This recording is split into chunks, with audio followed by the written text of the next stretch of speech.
Vancouver's news, Vancouver's. This is News Talk 980 CKNW. All right, welcome back. Mike Smith here with you on the afternoon drive. Let's talk about the world of professional wrestling here in British Columbia. There was a big WWE show in Vancouver last night. Those are the big boys, but there are some smaller wrestling circuits as well that are very popular, especially here in British Columbia. Let me introduce you now to Scott Schnurr. He's a BC-based pro wrestler. He goes by the ring name Scotty Mac. He also owns Elite Canadian Championship Wrestling. How you doing, Scotty? Where'd you get my real name from? Well, that's not supposed to say that, eh? No, you've been investigating me on the old Twitter machine, the internet machine. Right. Huh? That's right. I know everything, Scotty. I know everything. Also in the studio is Kat Power. Hello, Kat. Hello. How are you? I'm great. Thanks a lot for doing this, guys. Appreciate it. No problem. Didn't get her real name. No, I don't know Kat's real name. Okay, I'll let you in on a little insider info. Sure. Kat Power is my real name. Really? It is. Okay. I have to show people ID all the time. You're going to have to show me ID after this. Scott, tell me about your career. I mean, I know you've been doing this for, how long have you been a pro wrestler, and how long have you owned this Elite Canadian Championship Wrestling? I've been wrestling for about 15 years, and I've owned ECCW for 6 with my wonderful partners, Jeff and Mary. My dream was always WWE, and I had the pleasure of working for them. I did an episode of SmackDown in 2008, which was super cool, but I'm older now, and that ship has sailed, so I'm concentrating on making ECCW a really great part of Vancouver's entertainment scene. What got you into this? I'm obsessed with it. I mean, ever since I was a kid, ever since I can remember, I was obsessed with it. And, after high school, it was just all about wrestling and has been ever since. And it's opened up a lot of other doors in stunts and acting and so on for me. So it's all managed to work out. I'm pretty stoked about it.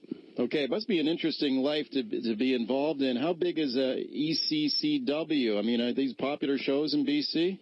You know what? The biggest thing is we've sold out the Commodore Ballroom on several occasions, and I think that's something that a lot of people's favorite bands can't even say. So that would be ECCW's crowning achievement. Would be we run the Commodore Ballroom twice a year, usually January and July, and I'd put our 3 hours of entertainment up against anything as far as energy level. It's just,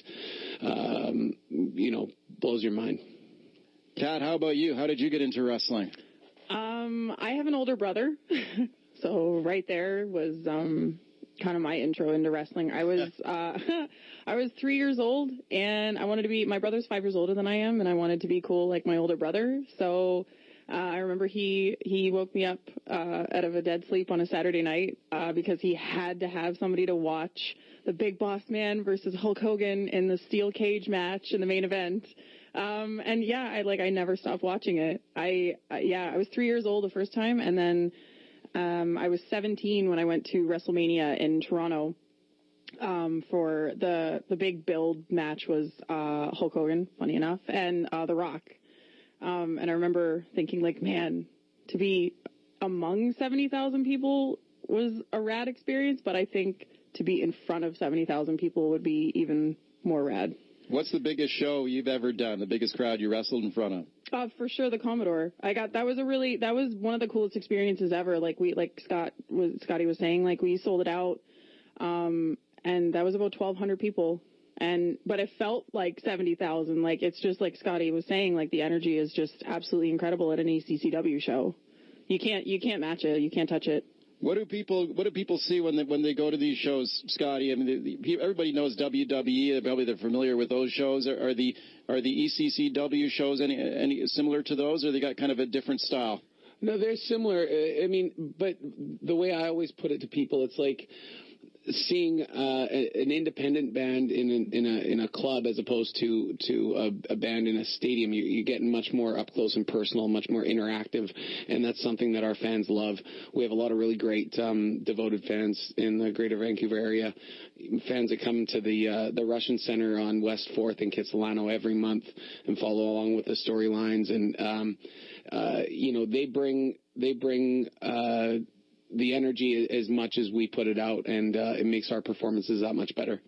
What's the secret for a good wrestler? I mean, I guess obviously you got to have the wrestling chops, you got to have the skills and the strength and the training, but you have to have a good personality and a good story too, right?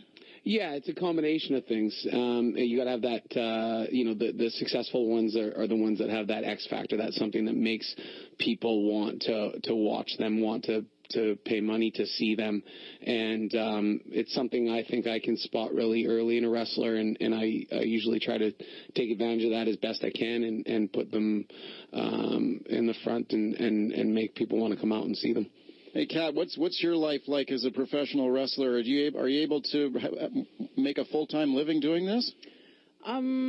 Actually, it's funny. I just recently signed a contract with a company over in Japan. Actually, so for the first time in 9 years, I don't need a side job. So it's kind of cool. I get to go over to Japan for a year and just focus on wrestling and just be a professional wrestler. And wow! So you're going to Japan to wrestle full time? I am. Yeah, I leave at the end of September, and it's a pretty cool thing.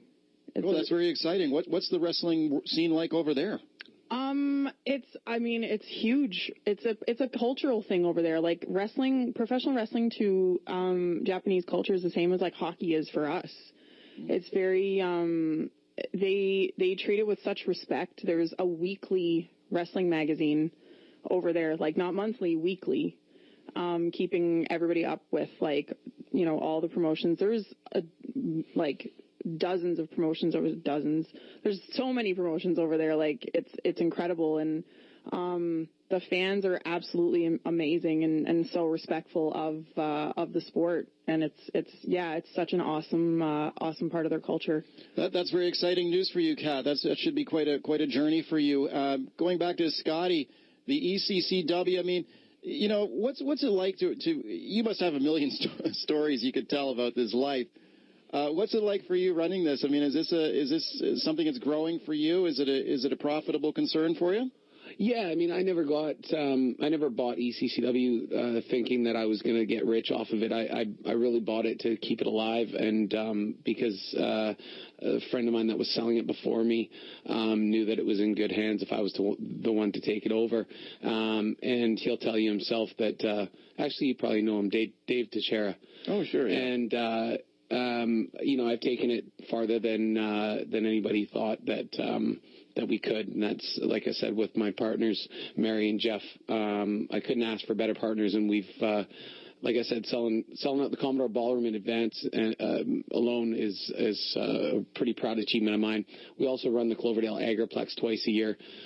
We've been getting about 600 or 700 fans at those shows as well, and then, like I said, in Kitsilano every single month for the fans to follow along with the storylines.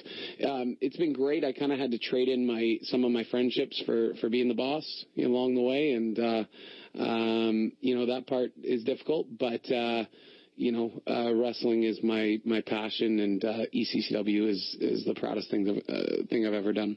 Guys, it's interesting to hear about this side of the wrestling world, and I wish you both continued success with it. Thanks a lot for coming in today. Thank you. Awesome. Appreciate it a lot. And good luck to you, Kat. We're in Japan. Thank you. Very exciting. All right, that's Scotty Mac, the owner of Elite Canadian Championship Wrestling, and Kat Power, pro wrestler in Canada, heading to Japan.